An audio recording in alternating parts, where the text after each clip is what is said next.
अस्सलाम वालेकुम जी, welcome back to my channel. I hope you all are doing well and great. आज हम ENG 504 का लेसन 15 कवर करेंगे।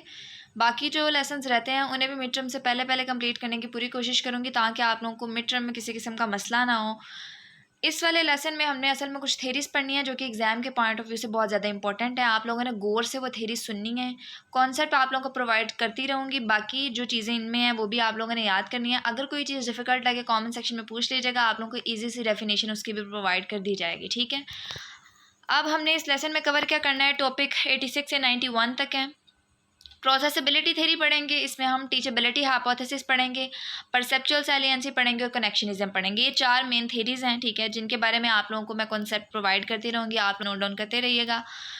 अब उन्होंने बताया है कि दो ऐसी थेरीज जो कि लर्नर को बहुत ज़्यादा हेल्प करती हैं, ठीक है। उनमें हमारे पास एक तो प्रोसेसिबिलिटी थेरी और एक हमारे पास परसेप्चुअल साइलेंसी है, ठीक है। अगर तो प्रोसेसिबिलिटी थेरी की बात की जाए तो प्रोसेस की जब भी बात आती है तो इट मीन्स के माइंड की बात की जा रही है, ठीक है।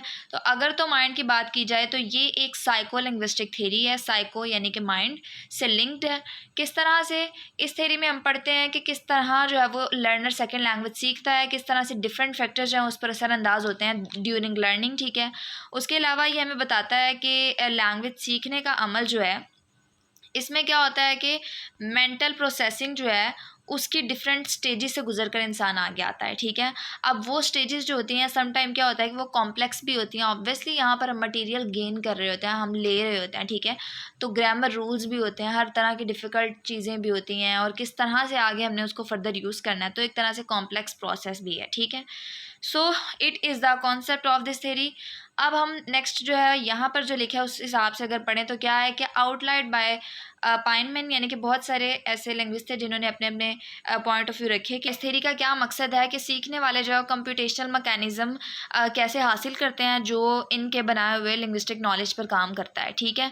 तो कंप्यूटेशनल मैकेनिज्म असल में कॉग्निटिव प्रोसेस की बात की जा रही है। तो इन सिंपल वर्ड यही है कि किस तरह से लैंग्वेज हम एक्वायर करते हैं और किस तरह से हम उस पर फर्दर ऑपरेट करते हैं, काम करते हैं, ठीक है। उसके अलावा उन्होंने बताया कि इट क्लेम्स दैट, ये दावा करता है कि हमें थ्योरी ऑफ ग्रामर की भी ज़रूरत होती है और प्रोसेसिंग कंपोनेंट्स की भी ज़रूरत होती है सेकेंड लैंग्वेज एक्विजिशन को अंडरस्टैंड करने के लिए, समझने के लिए, ठीक है। उसके अलावा ये प्रोसीजरल स्किल्स के ऊपर जो है वो फोकस करता है। ये इंपॉर्टेंट क्विज है अगर प्रोसेसिबिलिटी थ्योरी के बारे में आप लोगों को आया, ठीक है। साथ ही साथ उन्होंने बताया कि Pienemann believe that language learning is gradual acquisition of computational mechanism, ठीक है। ग्रेजुअल यानी कि हम आहिस्ता आहिस्ता उन स्टेजेस से गुजरते हैं जो कि मेंटल प्रोसेस की स्टेजेस होती हैं, ठीक है। तो ये हमारे पास प्रोसेसिबिलिटी थ्योरी थी। मैंने ये चीज़ें हाईलाइट की हैं। अगर आप लोगों को मज़ीद इसमें कुछ हाईलाइट करना है आप लोग भी कर सकते हैं ताकि एग्ज़ाम के पॉइंट ऑफ व्यू से आपका ये कॉन्सेप्ट जो है और ये क्वेश्चन जो है वो डन हो जाए। अब हमारे पास टीचेबिलिटी हाइपोथेसिस आ जाता है। अगर तो टीचेबिलिटी हाइपोथेसिस का सिंपल कॉन्सेप्ट देखें पहले तो वो क्या है। टीचेबिलिटी हाइपोथेसिस जो है वो बताता है कि लोग किस तरह से जो है सेकेंड लैंग्वेज के रूल्स सीख सकते हैं, ठीक है, और ये रूल्स इनको किस तरह से सिखाए जाएँ। टीचेबिलिटी है तो टीच किए जाते हैं, ठीक है, रूल्स। तो ये बताया गया है इधर के जो पाइनमैन प्रोसेसिबिलिटी थ्योरी है वो एक्सप्लेन करती है कि सेकेंड लैंग्वेज लर्नर जो है वो एक तरह से कि रिजिड रूट से जो है वो गुजर के आते हैं जिसमें वो क्या करता है कि ग्रामेटिकल स्ट्रक्चर सीखते हैं। और ये ना सिर्फ एक कैटेगरी के लोगों के लिए होता है बल्कि हर तरह के लोग किसी भी किस्म की लैंग्वेज सीख रहे हैं, ठीक है। इवन कि वो लोग फर्स्ट लैंग्वेज सीख रहे हैं, सेकेंड लैंग्वेज सीख रहे हैं, उसके अलावा वो बच्चे हैं, वो बड़े हैं, सब जो है वो इन स्टेजेस से गुजर कर आते हैं, ठीक है। उसके अलावा according to Pienemann learner can only operate within their hypothesis space constrained by available processing resources. इसका क्या मतलब है कि लर्नर जो है may not have full access of information, like वो किस तरह से इंफॉर्मेशन गेन कर सकता है ये टोटली जो है वो उसके ऊपर डिपेंड नहीं करता। थोड़ी सी कंस्ट्रेंड होती हैं यानी कि रुकावटें वगैरह होती हैं, ठीक है। Teachability hypothesis in which he consider the pedagogical implication of the लर्नेबिलिटी और प्रोसेसिबिलिटी मॉडल। पेडागोजिकल इम्प्लीकेशन क्या है कि जो मटेरियल उनको प्रोवाइड किया जा रहा है, ठीक है, और किस तरह से वो उन मटेरियल उनके लिए हेल्पफुल है, टीचर जो है किस तरह से वो मटेरियल उनको प्रोवाइड करते हैं, ये सारी स्टेजेस जो है पेडागोजिकल इम्प्लीकेशन में आती हैं, ठीक है। ये वर्ड जब हम सुनते हैं तो हमें लगता है कि मे बी कॉन्सेप्ट इससे ऑपोजिट है, बट ऐसा नहीं होता। मैंने आप लोगों को पहले भी बताया था कि वर्ड्स ऐसे होते हैं जो उन्होंने डिफ़िकल्ट वे में डाले होते हैं या उसकी कैटेगरी ऐसी चेंज की होती है कि स्टूडेंट्स के लिए ज़रा से उनके लेवल से ऊपर होते हैं, तो वो समझ नहीं आते। बट इसका कॉन्सेप्ट यही है। अगर आप लोग चाहते हैं कि इसकी भी डेफिनेशन आपको प्रोवाइड की जाए, कमेंट सेक्शन में बता दीजिएगा, आप लोगों को सिंपल सी डेफिनेशन भी बता दूँगी। साथ ही साथ उन्होंने बताया कि ये प्रेडिक्ट करता है stages of acquisition can not be skipped, ठीक है। फॉर्मल इंस्ट्रक्शन के दौरान वो स्किप नहीं हो सकती, और साथ ही साथ जो है वो इंस्ट्रक्शन विल बी बेनिफिशियल अगर तो उसके स्ट्रक्चर्स पर फोकस हो, ठीक है। ये इतना इंपॉर्टेंट नहीं है, बस थोड़ा बहुत आप लोग इसे याद रखें। साथ ही साथ उन्होंने मजीद बताया कि it's most interesting aspect is the attempt to establish a link between learning and teaching. तो वही है कि एस्टैब्लिश अ लिंक एस्टैब्लिश करना है लर्निंग और टीचिंग के दौरान, ठीक है, के दरमियान। तो यहाँ पर ये टीचेबिलिटी हाइपोथेसिस था। आई होप सो कि आप लोगों को इसकी समझ आई होगी। अब हमारे पास परसेप्चुअल सैलियंसी आ जाता है। पहले इसका कॉन्सेप्ट देखते हैं, उसके बाद यहाँ जो लिखा है उसको पढ़ते हैं।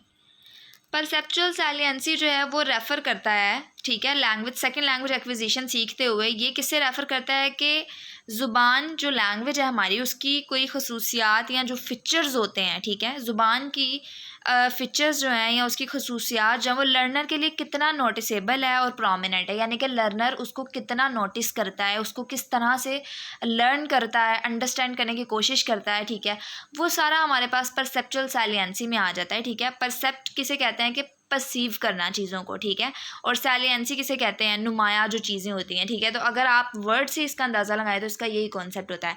अब यहाँ भी उन्होंने बड़ी इजी सी डेफिनेशन बताई है कि ये अप्रोच आर्ग्यू करती है कि that human being perceive and organize information certain way, ठीक है, and it is perceptual saliency of linguistic information that drive the learning process forward rather than an innate learning space module। क्या है in simple word अगर देखा जाए तो ये बताता है कि ह्यूमन बीइंग जो है परसीव करता है नॉलेज को एंड देन उसको फर्दर आगे यूज़ करता है, ठीक है, जबकि ये इनेट लैंग्वेज स्पेसिफिक मॉड्यूल से बहुत ऑपोजिट है, ठीक है। तो ये हमारे पास परसेप्चुअल सैलियंसी था। साथ ही साथ उन्होंने बताया कि स्लोबिन के अकॉर्डिंग क्या है कि कुछ ऐसी ग्रामेटिकल कैटेगरीज होते हैं जो कि बच्चे जो हैं उन फीचर्स को जल्दी एक्वायर कर लेते हैं रेदर देन अडल्ट, जबकि अडल्ट्स के लिए जो है वो एक्सेस करना वहाँ थोड़ा सा डिफिकल्ट होता है। तो ये लास्ट में जो मैंने अंडरलाइन किया है ये यही बता रहा है कि चिल्ड्रन जो है वो जल्दी एक्वायर कर लेते हैं देन अडल्ट, ठीक है, कुछ सैलिएंट फीचर्स। अब हमारे पास उन्होंने बताया कि दीज प्रिंसिपल्स आर एज फॉलोव्स। अब ये प्रिंसिपल्स जो है वो किस तरह से बाकियों के लिए भी हेल्पफुल हो सकते हैं अगर तो pay attention to the end of words, ठीक है। अब मैं इसका तर्जुमा तो नहीं ना बता सकती, आप लोग को अंदाज़ा हो गया होगा।